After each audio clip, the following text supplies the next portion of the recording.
रेल्वेच्या एक्झाम मध्ये गणिताचा विचारलेला किती छान प्रश्न आहे पहा. 17चा 0.63 घात याला x म्हटलं आणि 17चा 0.04 घात याला y म्हटलं आणि तुम्हाला हे दिलेलं आहे x चा z वा घात बरोबर y चा चौथा घात. मी काय करतो इथे लिहून घेतो x चा z घात बरोबर y चा चौथा घात.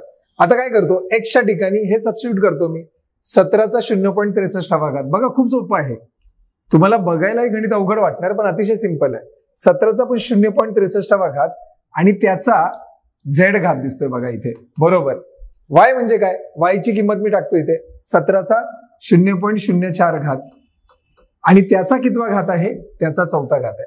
तुम्हाला ही गोष्ट माहित आहे जर a चा m घात असेल आणि त्याचा n घात असेल तर हा घाताचा जेव्हा घात असतो तेव्हा घातांकाचा होतो गुणाकार म्हणजे a चा m गुणिले n. मग मी त्याचप्रमाणे 0.63 हा तर 17चा घात आहे त्याचा घातांक z आहे मग घाताचा घात असेल मी काय करणार गुणाकार म्हणजे बघा 17चा 0.63 आणि हा z पुढे लावून टाकणार कारण गुणाकार झाला बरोबर 17चा. आता बघा ना 0.04 गुणिले 4 होणार ना 0.04 गुणिले 4 हे किती येणार 0.16. मग इथे मी 0.16 लिहिणार कारण घाताचा घात गुणाकार झाला.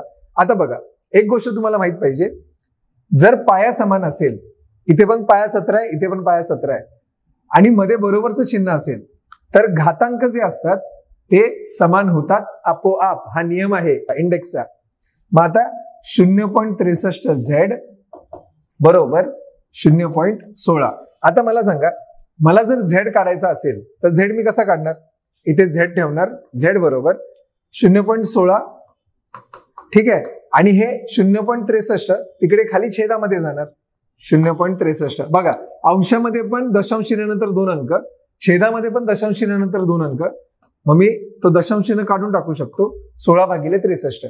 आता हे जवळपास 63 म्हणजे आपण 64 घेऊ शकतो कारण विचारलंय काय z ची जवळची किंमत काय.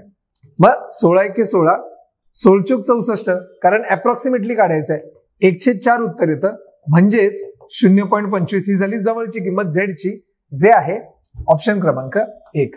ऐकणे सिंपल सांगा. व्हिडिओ आवडल्यास नक्की लाईक करा.